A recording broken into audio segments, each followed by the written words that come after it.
আমার আজকে এই দশার জন্য আমি দায়ী করব আমার বরকেই। ওই ভদ্রলোক এমন আমাকে চাখোর বানিয়ে গেছে যে আজকাল মনে হয় চা আমার শরীরে একটা এনার্জির কাজ করে। চা না খেলে মনে হয় সারাদিনে আর কাজ করতে পারি না।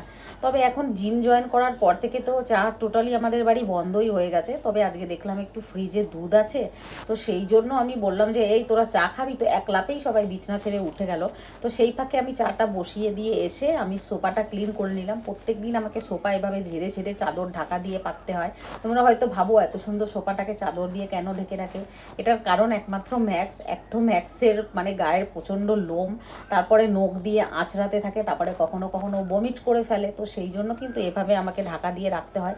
সুন্দর করে কুশান টুশান দিয়ে পেতে তো রাখি, কিন্তু সেটার আয়ু মাত্র 2 থেকে 3 মিনিট। এক্ষুনি আসবে, এসে একদম ঝাড়া দিয়ে সমস্ত কিছু ফেলে দেবে। তারপরে একদম ওরা উঠে গেছে, তো বিছানা টিছানা একদম আমি একদম ক্লিন করে দিলাম। যখন ঘর একদম পরিপাটি থাকে তখন দেখতে কিন্তু ভীষণ ভালো লাগে। আর আমি অনেক কটা না মানি প্ল্যান্ট কিনেছি, আগে 2টো কিনেছিলাম, আবার পরে আবার 2টো অর্ডার দিয়েছি। মিশো থেকে খুব সুন্দর মানি প্ল্যান্টগুলো এসছে।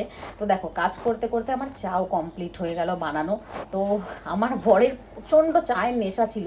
সারা দিনে মনে হয় 8 থেকে 10 বারও চা খেত, আর সেরকম চাটা ভালো বানাতেও পারতো। আর আমাকেও এই চায়ের লোভ দেখিয়ে দেখিয়ে নেশাখোর বানিয়ে ফেলেছে। যদি কোথাও যেত, সে মানে বাইরে যেত, সেখান থেকে আমার জন্য তন্দুরি চা, মশালা চা, মানে নানান ধরনের চা আমার জন্য কিনে নিয়ে আসতো প্লাস্টিকে করে। তো সেইভাবেই আমার এখন চায়ের নেশা হয়ে গেছে, আর কিছুটা আমার ছেলেমেয়েরও চায়ের নেশা হয়েছে। তবে আস্তে আস্তে আমি চাটা বাড়ি থেকে তুলেই দিয়েছি।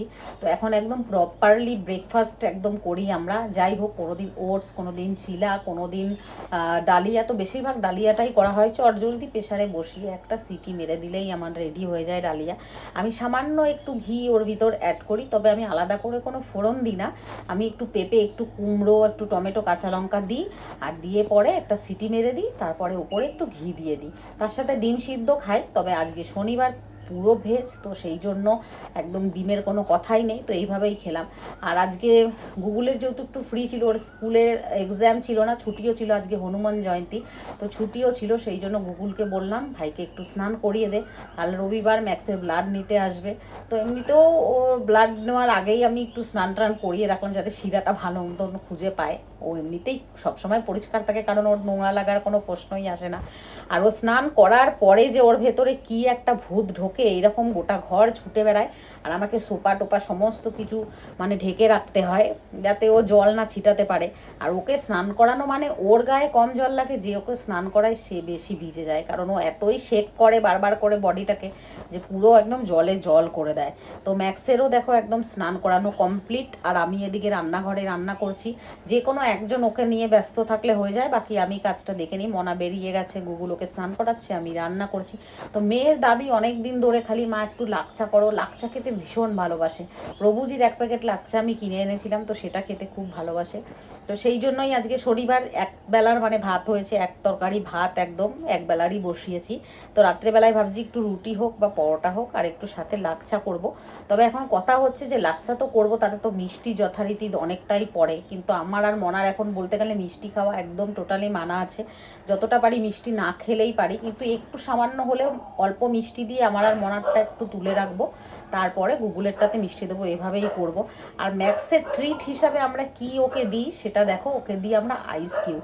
এটা কিন্তু নর্মাল আইস কিউব নয়, এটা ডক্টর বলে দিয়েছে। ও যেহেতু চেটে চেটে জল খেতে একদম পছন্দ করে না, তো ডগদের ওআরএস বলো বা আমাদের হিউম্যান ওআরএস বলো, সেটাকে আমি কিন্তু এভাবে গুলে তারপরে বরফ করে রেখে দিই। এটাকেই আমি ট্রিট হিসাবে দিই, কারণ ওকে অন্য কিছু দেওয়া যাবে না, না বিস্কুট, না কোনো ডগ ফুড, কোনো কিছুই না।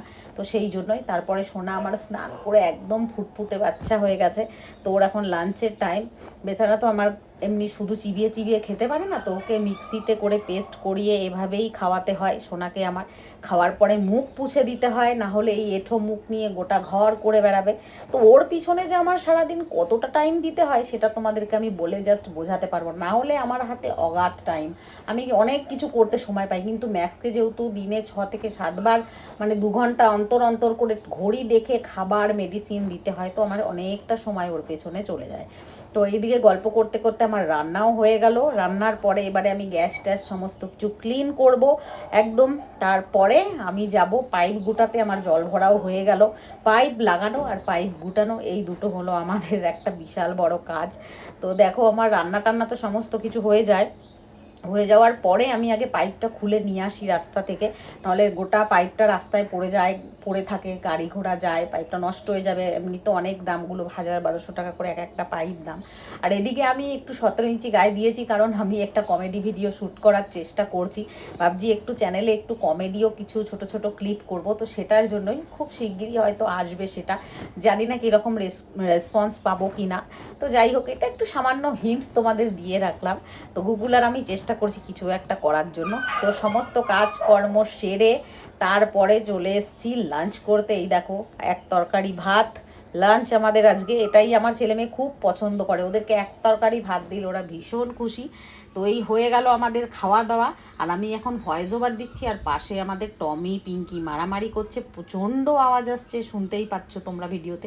তো ভিডিওটা কেমন লাগলো তোমাদের অবশ্যই একটা কমেন্ট, একটা লাইক, আর একটু পারলে পরে একটা শেয়ার করে যেও। আশা করি তোমাদের ভালো লাগবে, ভালো লাগানোর জন্যই চেষ্টা করি, তবে জানি না কতটা ভালো লাগাতে পারি।